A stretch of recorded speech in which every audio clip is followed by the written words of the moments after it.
Hey, Pete here. Just wanted to do a quick video to explain a bit of a template we've pulled together to help when it comes to evaluating new products and how that might fit in. So I'm just going to quickly scan through this over the next kind of 3 to 5 minutes. So as you can see down the bottom here, the way we see it is kind of like a 4-step process. The first two are reasonably straightforward, and that's really to kind of do a quick evaluation of the product and then kind of present it to some friendlies, for example, some buyers. And then if you get a bit of a no-go on that, we can then jump into a lot of the detail, because there's no point spending a lot of detail and modeling and things like that if the product isn't going to make sense. And then the last little step then is trying to do a quick evaluation of a proof of concept. Maybe you want to grab a palette of the product or whatever that looks like to test it out in the market, and some of the factors you might want to consider around that. So let's start at step number 1 and talk you through that.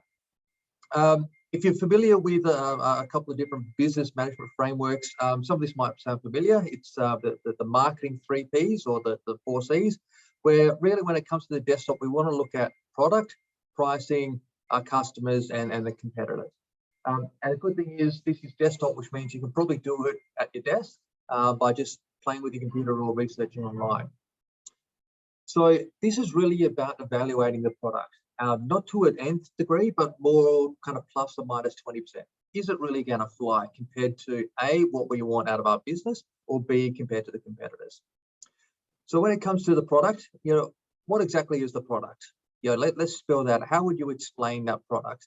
Sometimes it can get a little bit colorful. So obviously spelling that makes sense, or what the range is.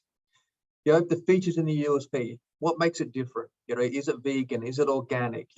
USP, what is its unique selling proposition? Why should it be different? And maybe some high level things around, the product size or the box size or the quantities and stuff like that. Second bit is around pricing, and again, think plus or minus. These can be rough prices on the back of the the envelope. So you want to kind of think of, what is the landed cost? That should be the full landed cost. So actually, we should make that, say, in Australian dollars. I'm not going to we've got a separate video around landed costs, so I'm just going to assume that you can calculate your landed cost. What's some of the wholesale price? And therefore, what's the margin, and what do we think would sell? It's really important then to kind of go, are we going to sell 10 of them or 20 of them? And so therefore, how much do we think it can make? Kind of following that then kind of gives you a bit of a suggestion. Is it worth actually pursuing this in the first place?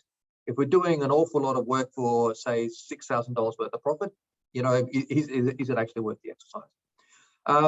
The second bit then is who are we going to sell it to? We've defined the product and what makes it different. Who are we trying to sell it to? Because that'll obviously then think about where we want to sell it. Do we want to sell it to your David Jones of the world, which are like a premium product, or do we want to sell it to mass market, say your Coles and your Woolworths? Then the last little bit here is to think about, what else is out in the market? Who are the competitors and what is the product? And remember, it's not like for like. It's not, I'm selling pasta, it's all about pasta.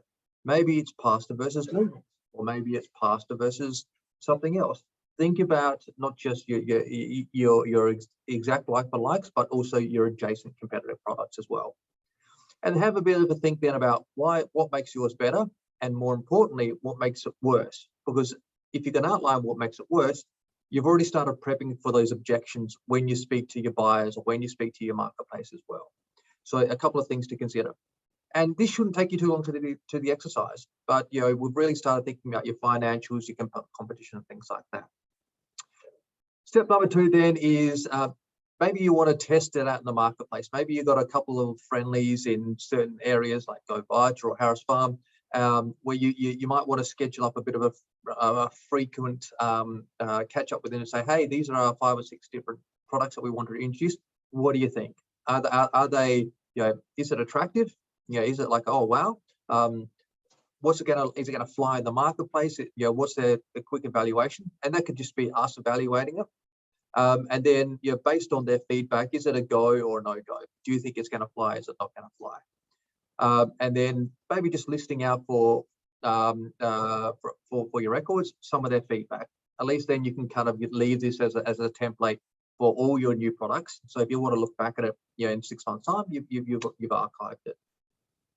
So of course, then based on this desktop research and the feedback we get from our markets, from our friendlies, we can then quickly kind of decide, is it worth pursuing this product or is it not?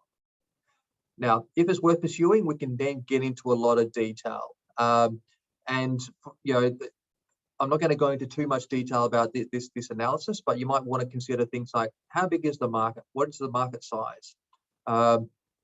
What is the saturation out there? Maybe we've got maybe we've got some competitors. What is those dimensions that we compete on? For example, it could be, is it organic? Is it allergen free, etc., etc. How do they rate on that? And maybe some bits around the recommended retail point. So then we can kind of have a bit of an estimate around where in detail, where is our product going to land. From that, we should be able to then get some volumes out of that. Again, how we did the plus or minus 20% in the desktop research, we might be able to get into a lot more detail here.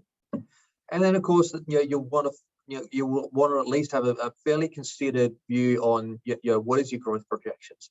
What are the stores we want? What do we think those ramp up curves are going to be? What is our revenue model based on those stores? The unit price, obviously, times the unit sold, as well as your cost model. And then off the back of that, these are all obviously blanks at the moment, but we should then be able to see what the growth curve looks like for our profit. When do we actually start making real money from this? And is it worth then, pursuing this particular kind of product? Then off the back, the last little thing is just to consider about, okay, if this does make sense, how would a proof of concept work? How much would we need to spend on marketing? How much would we need to spend on getting a pallet or 2 pallets or 4 pallets involved? And then what is our break-even number? How much would we actually need to sell to kind of recoup some of those costs? So again, it's a nice little kind of go, no-go step. Because if we need to sell 30,000 of them just to kind of recoup some of our costs, well, maybe the proof of concept is going to be a bit too risky. Then the final step of the process is really, we've said that's all good. We jump into a proof of concept. We've bought that stock. We're getting it out into the marketplace. But we've also tried to be considered around getting the right type of volume. We want the sufficient volume that that the market is saturated, that the stores can buy from us, so tests, and we get some runs on the board, but not too much volume that if things are completely pear-shaped, we don't have X thousands of dollars tied up in cash in a warehouse. And then I've been fairly simplistic on the structure here. It's plan versus actual, and what's the outcome. Have we met the targets we wanted to do from a sales perspective? Have we sold what we wanted to sell? And then in terms of the costing, were we on point in terms of the marketing costs and things like that? So and again, off the back of those, we can then make an evaluation to say, do we want to keep on going with this product, or we gave it a good crack. We looked at the market.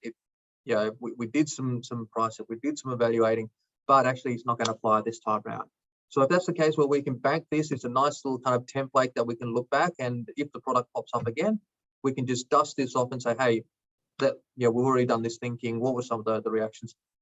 Is it worth pursuing again in a year's time, or whatever it looks like? So I hope you find that useful. Again, hit us up if you got any questions, but yeah, good luck with your new products.